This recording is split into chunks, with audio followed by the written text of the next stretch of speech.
नवीन वर्षाचं स्वागत करवीर निवासिनी अंबाबाईचं दर्शन घेऊन करण्यासाठी कोल्हापूरच्या अंबाबाई मंदिरात भाविकांनी गर्दी केली आहे। 2025 हे वर्ष सगळ्यांना सुख, समाधान आणि निरोगी जावं अशी प्रार्थना भाविकांनी देवीकडे केली आहे। आज पहाटेपासूनच मंदिरात भाविकांची गर्दी पाहायला मिळाली।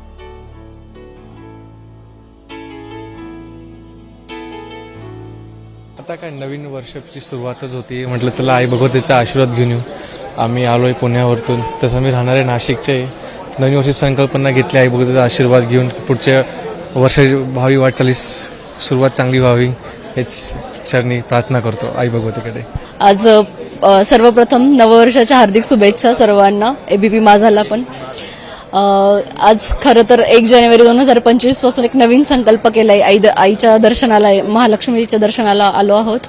नवीन दाम्पत्य आहोत, नुकतंच लग्न झालंय। सो एक आईचं दर्शन घेऊन नवीन वाटचाल सुरू करावी हीच सदिच्छा। मी आजपासून असा संकल्प केला आहे की मी एक आदर्श शिक्षिका होती आणि आता रिटायर होऊन 6 महिने झाले। तर त्यात मला म्हणजे असं माझ्या स्वतःकडे लक्ष देता आलं नाही। तर मी आज 1 जानेवारी 2025 पासून स्वतः ध्यानधारणा, फिरणं, म्हणजे असं वॉकिंग करणं ह्या गोष्टी करणार आहे आणि स्वतःकडे खूप लक्ष देणार आहे मी आता।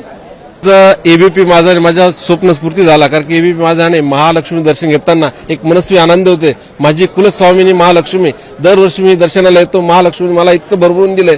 माझे 4 मुली, 4 जावई एक उच्च पदावर आहेत आणि एक आदर्श शिक्षिकेची मला खंबीर साथ लाभल्याने आई लक्ष्मीचे सदैव आशीर्वाद असल्या कारणाने महालक्ष्मीचे असेच आशीर्वाद लाभो आणि सगळ्यांना सुख समृद्धी लाभो, या देशाला लाभो, सर्व जगताला लाभो अशी आई चरणी प्रार्थना करतो। एबीपी माझा, उघडा डोळे बघा नीट।